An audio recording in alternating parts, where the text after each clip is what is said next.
2022 рейсіне мінген мұсылман адам ағзалары өзара тартысқа түсіп, төрелік айту үшін білімге келіп жүгінеді. Уа білім, өзің білетіндей, қасиетті Рамазан айы жақындап келе жатыр.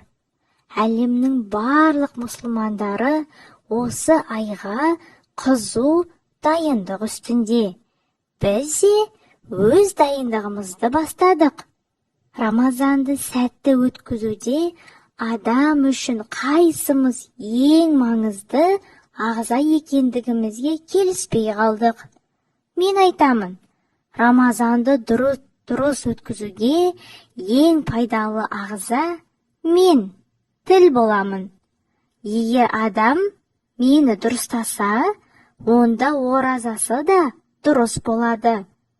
Алла олардың құр ашыққандарына мұқтаж емес. Күн сайын таңертең ағзалардың барлығы маған: «Ей, тіл, бізді құрдымға кетпе. Сен қателессең, барлығымыз отқа кетеміз», деп жалынады. Пайғамбарымыз да: «Мен үшін қорқынышты нәрсе осы», деп мені көрсеткен. Адам қанша көп құлшылық жасаса да, мен арқылы ғайбат, өсек айтып қояды да, қасықтап жинаған сауабын шелектеп төге салады. Сондықтан мені дұрыстаса, адамда бәрі жақсы болады. Рамазандағы ең маңызды ағза мен, қол боламын. Өйткені Рамазан дұға айы. Адам барлық нәрсесін дұғамен шешіп, дұғамен жөндеп алады. Ол үшін мені жайып, дұға етуі керек. Ауыз ашардың менімен ішеді, садақасын менімен береді. Құран, намаз оқу үшін де мені пайдаланады. Бір қолымның беріп жатқанын екіншіміз көрмей қалсақ, міне, ең ғажап амал. Сондықтан менен маңызы не бар?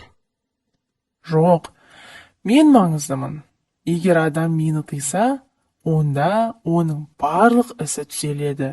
Адамдардың барлығы қазір қолдарымен сипап әлеуметтік желіні ашады да, ондағы қызылды, жасылды дүниеге, өзге адамдардың өміріне, күнәлі нәрселерге жиі қарап қояды. Содан олардың уақыттары да босқа кетеді, имандары да әлсірейді. Олардың ертең қиямет күні біздің адамдарға қарсы куәлік ететінімізді мүлдем ұмытып кеткен. Ал біздің бәрін көріп, сақтап жүрміз. Ертең қияметте Раббымыз рұқсат еткенде, біз оларға қарсы куәлік етеміз. Біз адамдікі емес, Алланыкіміз. Егер осы айда мені тыйып, тек қана Құран оқитын болса, онда олар ең сәтті Рамазанды өткізеді. Рамазан менімен, яғни асқазанмен тығыз байланысты. Олар осы айда мен арқылы Аллаға деген махаббаттарын дәлелдейді. Басқа айда рұқсат етілген адал нәрселерді, адал асты, суды Алла үшін тыяды. Сол арқылы көл-көсір сауапқа кенеледі. Пайғамбарымыз: «Менің бір бөлігімді сұйыққа, бір бөлігімді қою асқа толтырып, бір бөлігімді бос қалдыруға өсиет еткен». Алайда адамдар ауыз ашар уақытта мені лық толтырып алады. Олар мені толтыру үшін ауыз ашарда тым көп ас әзірлеп уақыттарын кетіреді. Сөйтіп, әбден тойып алады да, құлшылықтар жасауға қуат таба алмай қалады. Барлық қуаты мендегі тамақты қорытуға кетеді. Дұрыс тамақтанбағаннан денсаулықтары нашарлайды. Сөйтіп мені емдеу үшін тағы да ақша, уақыт шығындайды. Мені дұрыстаса, оның оразасы да дұрыс болады. Уа білім, басқа ағзалардың айтқанын тыңдадың ғой. Енді мені тыңда. Мен оразадағы ең маңызды ағзамын. Жүрекпін.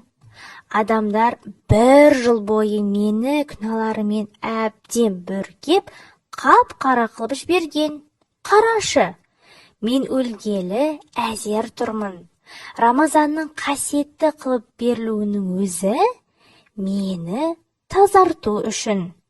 Егер олар мені тазартса, мені жақсартса, одан тыныштық тауып, рахаттанып өмір сүрер еді.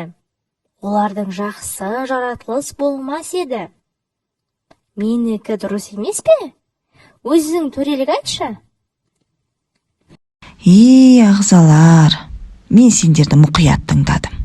Айтқандарыңның барлығы дұрыс. Біріңсіз бірің қиналып қаласыңдар. Адам баласының Рамазанды сәтті өткізу үшін бәріңде керексіңдер.